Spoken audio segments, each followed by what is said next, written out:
I like serial author. I think I'm going to keep that as a tag. Yeah, so it's getting quite worrisome. 9 books is very worrisome. Do I have a problem? Is that what you? Yeah, is is an intervention? Well, there are 7 books that I have authored or co-authored. We'll talk about some of them. The last 2 are from my publishing imprint. Yeah. So you criticized the newsroom while in the newsroom. And I think the sales, it helped that all of our colleagues were quite curious to know who's in the book and what have I said about them. But that was that was my first novel called Broken News. It was published in 2010. But Sibius Not was a much darker and I think sort of deeper storyline. And I think I've always been interested in knowing how people think, how they act, how relationships fray, and frankly, how fragile people can be. I think we overestimate. So this new thing called Say Again Yes. Press. What is this? And why is it called Say Again Press? So Safi actually was on my podcast called the Say Again podcast. Yeah. So for me, this is a favorite phrase because when somebody says something you didn't quite catch, or you think it might have a deeper meaning, or it's something that you just want to sear into your brain, you might say again. What was that you said? Say again. What are the words people are coming in Mumbai? What's colloquial Marathi for a certain word? What is a certain word that people are using in Hindi? Or Tamil for that matter. These two were very popular languages online. We could see a lot of growth and interest, which is why we started with Hindi and Tamil. Recently, Dr. Pathare has been leading a campaign called 10K to Zero because it turns out that about 10,000 Indian children under the age of 18 every year take their own lives. Is that anyone listening who's feeling distressed should know that help is available. There are helplines listed on our website. We have Telemanis, the helpline that you mentioned. So if somebody has had a suicide attempt in school, and as you can see from that number 10,000, there are many suicidal attempts. In fact, suicidal ideation, as it's called, is very common. But schools get very jittery and then they further isolate the child. They usually kick out the family. They'll do all these kind of things and don't want to be associated. That's very, very detrimental to the child. Today by yet another very interesting guest, and this guest comes from the completely non-governance background, non-policy background, but something that is going to interest all of us. We have a person here who's originally a journalist. Then the journalist moved into another career in essentially starting up a health collective, then went into gender issues, then went into basically writing books. Last count, when initially I had approached the guest had written 5 books, but I believe now there are 9 books. So we have a serial author over here, and this serial author's name is Amrita Tripathi. So welcome, ma'am. Thank you so much. It's a pleasure to have you on this show. It's lovely to be here. Thank you so much. I like serial author. I think I'm going to keep that as a tag. Yeah, so it's getting quite worrisome. 9 books is very worrisome. Do I have a problem? Is that what you? Yeah, is an intervention? Well, there are 7 books that I have authored or co-authored. We'll talk about some of them. The last 2 are from my publishing imprint. So that is the distinction. Is this one of those? Yes. So these 2 are new books from the Say Again Press imprint, which I have set up. So I'm now thinking I should become a serial entrepreneur as much as serial author. So that's your 5th career. Yeah, well, 3rd. Who's counting at this point? Who's counting? So what is this shift from journalism to basically getting to Twitter? You worked with Twitter for a long time on content. Then you went on to creating the Health Collective, which was basically focused on mental health. Yeah. That's when you started writing your books, and you focused a lot on mental health. Then you went to gender issues. Then you came to this new thing called publishing. Yes. So can you tell us about the story? Yes, for sure. So I think to start with, I would say that, even as far back as when I was 15 years old, I wanted to be a writer and I wanted to be a journalist. I was very inspired by Christian Amanpour. And my parents reminded me of this many years later when I became a journalist, because I had, of course, forgotten that these are my dreams. And it's really interesting because that's exactly what happened. I feel like I was always a writer. I was a writer in waiting. I wrote a terrible autobiography at 15 because you can imagine what that would have been like. But I started my career at the Indian Express, and then I moved to CNN IBN, the channel that was launched, a national news channel launched by Rajdeep Sardesai and team. And I was there for about 9-10 years. At that point, I decided I'll take a small break. In my head, it was a break and a sabbatical from journalism because I'd just been doing the same thing at a stretch.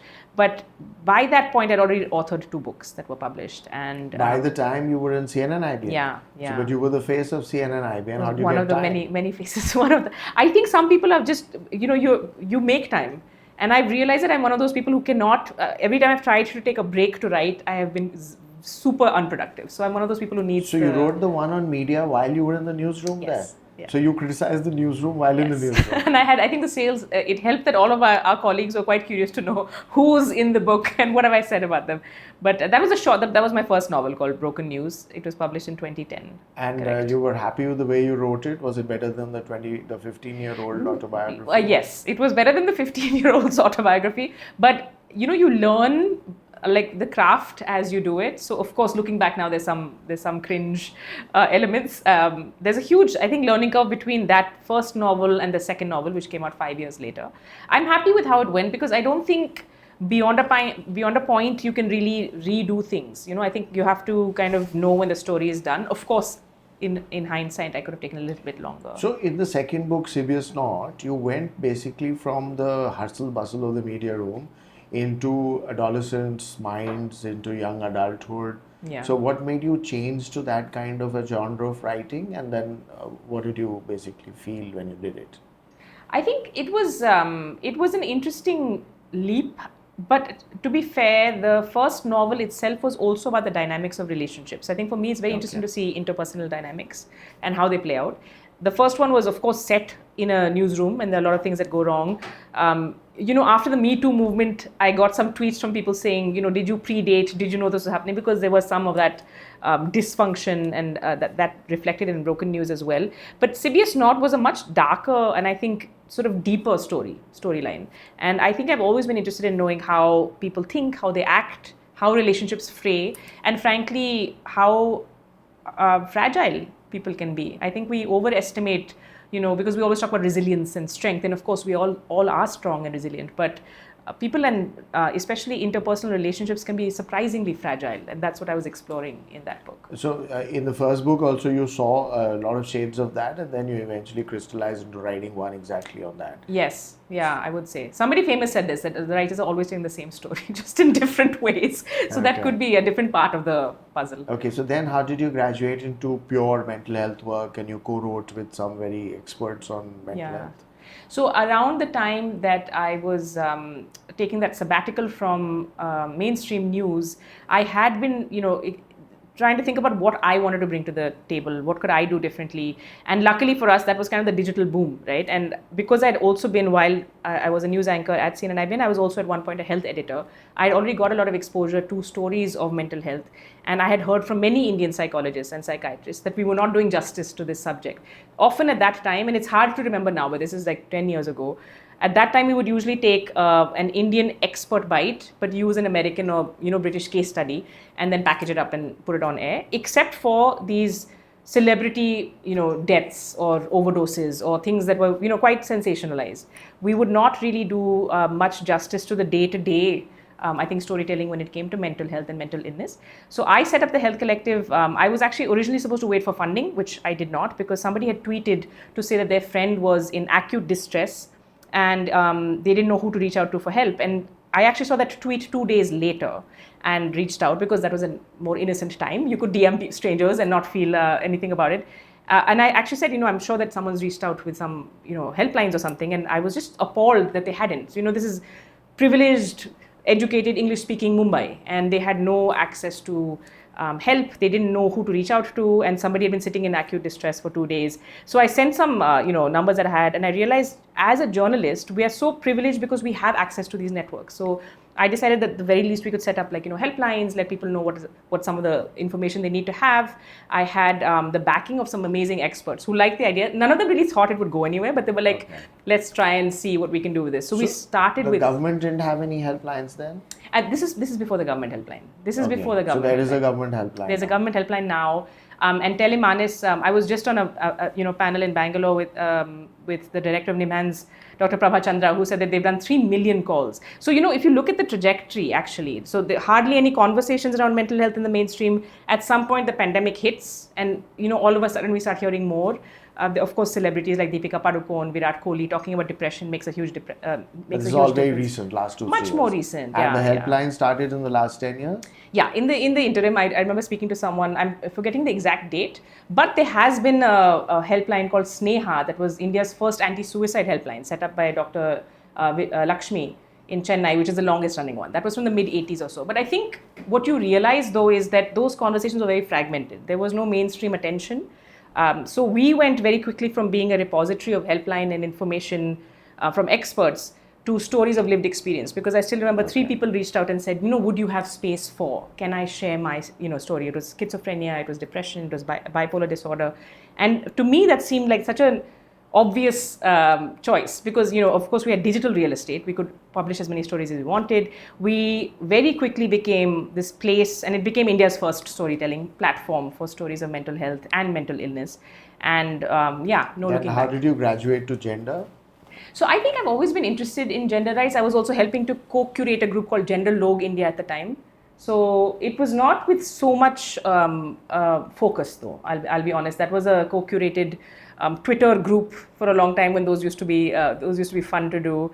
After I left Twitter India, actually, where I was for 5 years, because I'd seen how powerful it was to have women's groups, because there were all these sort of tech-based groups that you could join and you could talk to people about work-related stuff, or you could network. I realized that that's something that would be fun to create, which is why I set up Tap In Tribe. So was the environment that you met, not just people working in Twitter, but the people you interacted with in Twitter, were they similar to the ones you saw in your media room in CNN? Very different, actually. It's a very different group. And I think that I've been lucky with the organizations I've worked with to have access to really smart people across the board. And I think that is something I don't take for granted, especially the older I get. But I think with Twitter, it gave me, again, a global sort of visibility and exposure, and you were able to create a kind of network for yourself that was, just beyond one industry and silo.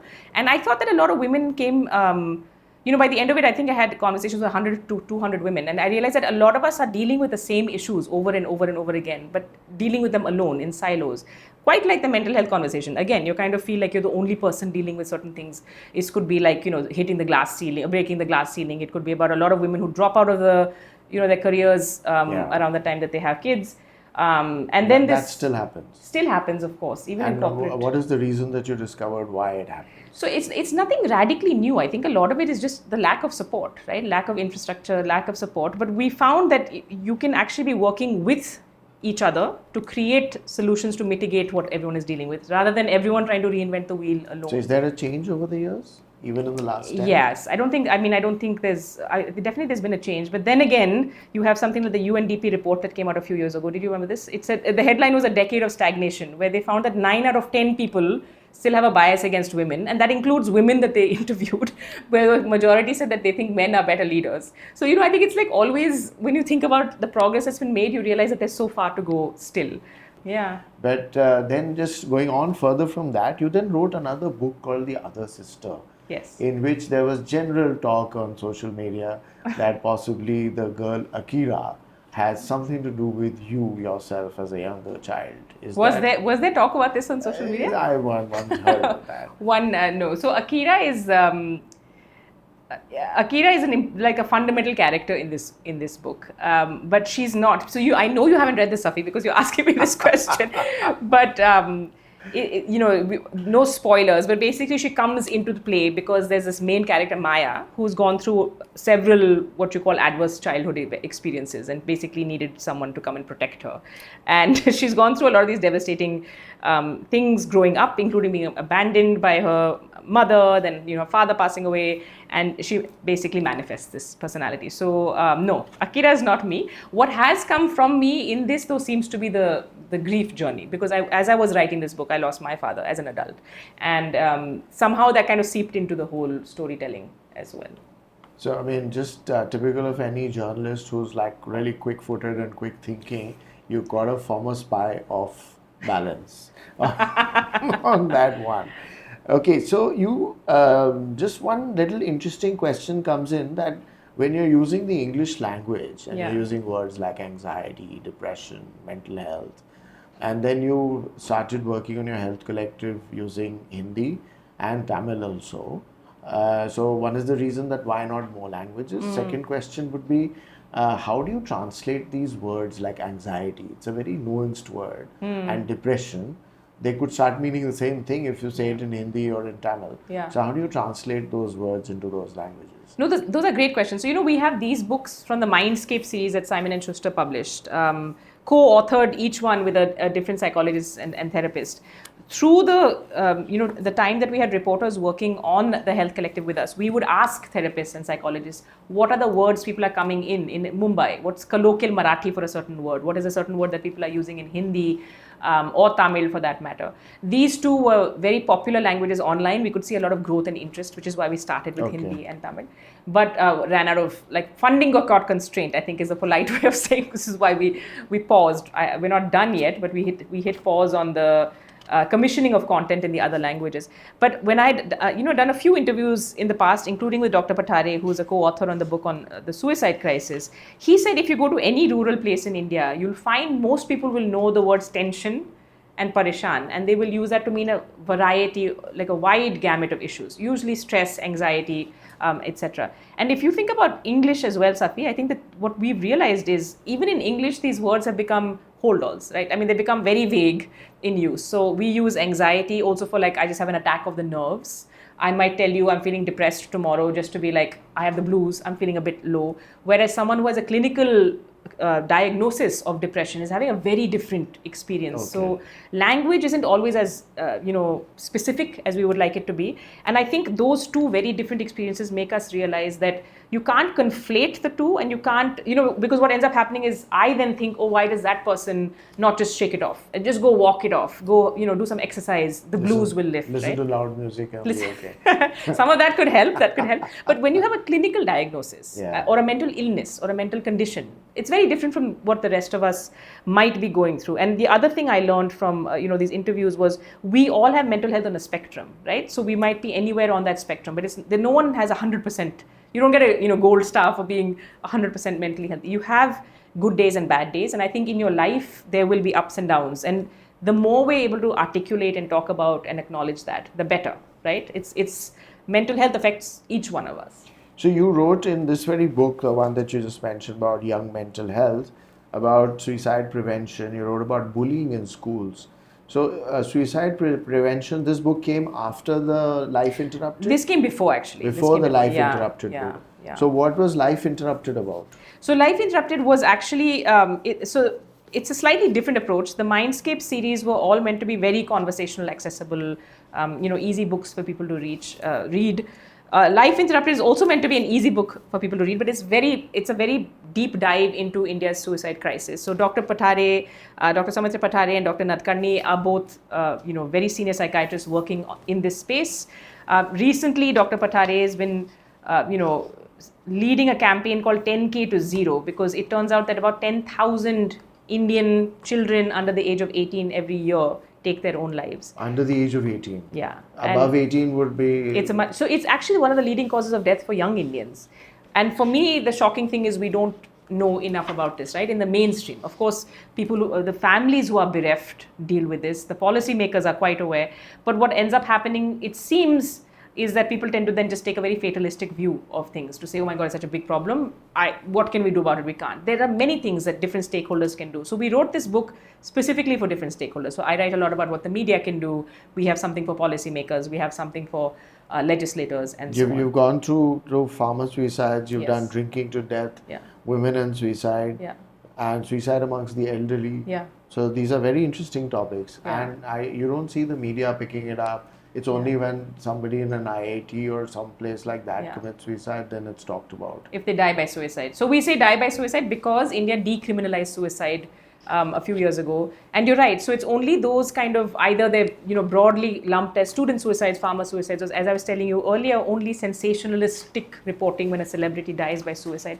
And just one of the best practices I will say is for anyone who's watching a podcast or listening to it, is that anyone listening who's feeling distressed should know that help is available. There are helplines listed on our website. We have Telemanis, the helpline that you mentioned. Those are the guidelines for the media when reporting on suicide, which are not always followed. The Press Council of India has also issued these strong guidelines to the media, because what ends up happening is there's something that is called the Werther effect or suicidal contagion. So unfortunately, Werther. Yeah, I think it's Austrian or something. But what they found is that when you have reports of suicide, people who are similarly vulnerable or in distress, there's an uptick in cases. Dr. Lakshmi had told us also about, recent when the media reports on celebrities like Robin Williams, Anthony Bourdain, these shocking cases, Sushant Singh Rajput, for example. There's a corresponding uptick in people choosing to take their own lives at that point because they're very vulnerable. So you need to be responsible, I think, as stakeholders there and not just think it's someone else's problem. So, I think for me, the big learning was if there are clear guidelines on what we should do, for example, saying that help is available, putting those helplines on your website or your channel, having these open conversations so it's not so stigmatized. We also heard from some senior child and adolescent psychiatrists that schools get very nervous. So if somebody has had a suicide attempt in a school, and as you can see from that number 10,000, there are many suicidal attempts. In fact, suicidal ideation, as it's called, is very common. But schools get very jittery, and then they further isolate the child. They usually kick out the family. They'll do all these kind of things and don't want to be associated. That's very, very detrimental to the child. So just to wind back a bit, suicide ideation means? Having thoughts of suicide. So it's actually much more common than you think. Okay, so that's when you intervene and help the child through. I think that there are many intervention points for people along this. So again, you'll have some of the experts on to discuss that. But the biggest lesson I had was that you have to keep those lines of communication open.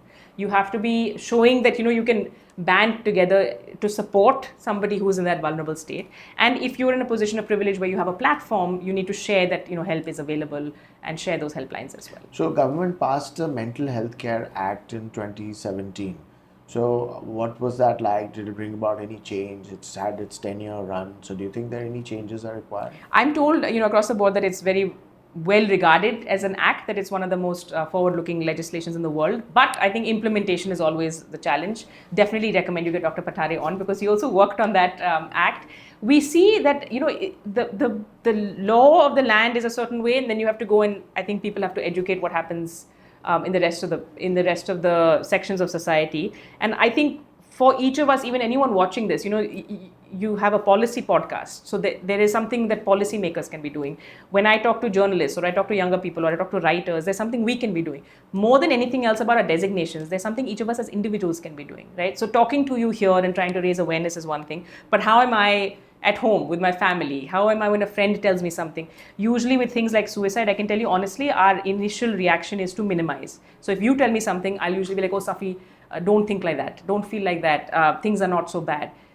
Of course, that's what I'll say because I'm trying to sort of reassure you. But if you do something called gatekeeper training or suicide gatekeeper training, what they teach you is don't do that because I'm actually minimizing what you're feeling and you're not going to come back to me the next time because you'll think, oh, she thinks I'm just very privileged and what could I possibly have to worry about? So I feel like each of us, in a society, what we need to remember is we are meant to be a community and we need to be looking out for each other. There's a role that each of us can play, and one of the most powerful things we can do is just listen to each other, actively listen and empathize. So is there something that can be done because this 10K to 0 is a very laudable objective, but as you said, implementation is a big problem.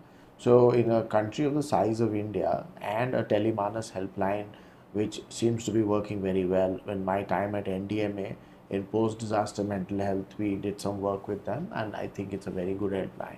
So how can you scale it up? How can you do something in India where we can help the various experts take it to 0?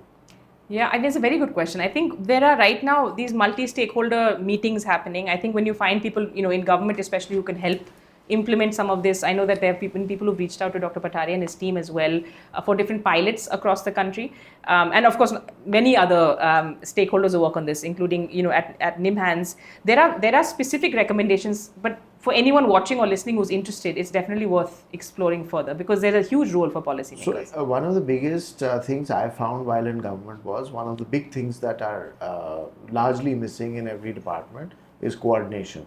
Oh. And the plethora of things, like when we worked on mental health and psychosocial support, we found that NIMHANS had 36 guidelines, NDMA had some 4 or 5, Ministry of Health had some 20, 30, and they keep falling by the wayside and some new ones keep getting written. So bringing them all together on one place in one set somehow doesn't happen. So maybe that's a good entrepreneurial idea to just bring whatever is there onto one platform. Yes, and maybe somebody can help us get funding for that because I have all the ideas, we know the people, but I think budgets for this, these are the things where you really feel there needs to be more thoughtful expenditure, because you do need working capital, you need budgets. I think even the health budget every year, as you routinely heard, there's not enough spending on this. But perhaps it is a better coordination, perhaps it is better rallying of resources, and perhaps it's also more awareness. So I do come back to, I think every stakeholder group has a role they can play, and if you can actually pull together. It's a great point. I'll keep that in mind, and when we get more guests or we get somebody who offering funds, we will talk to him or her. So now we move away a bit from your books and these various things. So this new thing called Say Again Press. What is this? And why is it called Say Again Press? So Safi actually was on my podcast called the Say Again podcast. Yeah. So for me, this is a favorite phrase, because when somebody says something you didn't quite catch, or you think it might have a deeper meaning, or it's something that you just want to sear into your brain, you might say again. What was that you said? Say again. So Say Again started as a podcast, which we've done now about 60 conversations. And it made me realize that, despite all the doom and gloom in the world right now, there is an audience for credible, compelling content, longer conversations, deeper thinking. Most of us, of course, are addicted to our social media and the doom scrolling. But there is an audience for people who have good ideas, who have domain expertise, and want to communicate this in a compelling way. So after seeing the Health Collective as a website, it's done really well. We still get a lot of traffic. After seeing the audience with the podcast, my next thought was, why not books? I've already written so many. Why can't I curate another list of books? These be those long form books, or so these are shorter. These are shorter. So we right now are looking at. So we're betting on actually. The trend that seems to be here is people who are sort of intimidated by reading and don't have the attention span anymore, because this is what you hear a lot, that our attention span is fragmented. So we're doing shorter books. The first series is called Say Again Essentials, which is for the modern leader. These are for you. So one is leadership quotes from my podcast. That's the first book. And the second book that has just come out is on communication skills. Like, how do we... quote here? Your quote will be in the next edition of this book, because this came from the first few episodes. So you just carried the quotes from your podcast? These are quotes from the podcast, but selected because they talk about leadership with a slightly different lens. So, you have Raj Mariwala talking about neurodivergence. Very interesting. Yeah. So it's like this, just the quote, the name, and just 2 pages. Beautifully designed. Yeah, and they're meant to be for people who dip in and out, because see, I think with attention spans being what they are, we're also not like very prescriptive. And it's literally a pocket book. You can literally put it in your coat pocket and move around. And it's then meant to be what's the second one like? It's on communication, be heard. Yes. What is it about? It's about how you have a way to develop communication skills, how you can develop executive presence, which is a big a pain point for leaders. I-way or the highway? Shivraj Prasad is somebody who has contributed to this book, who's a former anchor and now a coach. So it's very interesting. Yeah. So good. So this is excellent. I'm sure people will be able to read these much faster. So just last 2 questions. You were in a very active newsroom in the heyday of India's news media. How do you see news media now? I believe it has come down in your esteem or everyone's esteem. The trick question saved for the end. I don't think it's come down in our esteem. I just think it's transformed entirely. I think what we're seeing now is this kind of packaging of news as entertainment. I think it's meant to rile up. That's the way I see it from the outside. It's meant to excite people. People are very passionate. There's always someone yelling. Certainly in the heyday, or when I was there was a lot of focus on storytelling, right? And going and finding stories. You would also have budgets to go and travel, to go and do 30-minute documentaries on interesting topics. That's all gone. And I think, sadly, it's now mainly studio-based yelling. So yeah, I do think it's kind of deteriorated, but there's always a pendulum swing. So, and I think, Safi, a lot of this is going to depend on what audiences feel they want. Unfortunately, I think many of us are also getting our news only from the sort of people we've decided to align to. So, that this idea of having news across the board. I mean, I'm increasingly going back to the newspaper way. It's actually very well curated. Even if you're not a sports junkie, you get the sports news. You can decide how much you want to access of that, or business or whatever. I find that much more palatable now, but I'm also getting old. So that might be what it is. Moving towards print rather than television. Yeah. And the audience that is actually watching that is, as you say, people who have just decided to like the specific newscaster, so they follow that. Yeah. So you tend to maybe speak very fast. Do I? So did that bother you in your newscaster days? I had to slow down a lot when I was anchoring. And also, if I get more excited, agitated, or I meet somebody who speaks as fast to me, it's like I go off the rails. So at one point, my Twitter bio was types as fast as she speaks. So I type fast and I speak fast. But yeah, I think that it's only in English. I have to say, I give myself this out. Any other language, I speak very slowly. So if you want, next time we can speak in another language. So great. It's been lovely. Thank you. So Very spirited conversation on very serious issues. Thank you. And let's hope you get success in all the things that you've tried out. And let's hope we can also contribute. Thank you so much. Thank you so much, Safi. Thanks.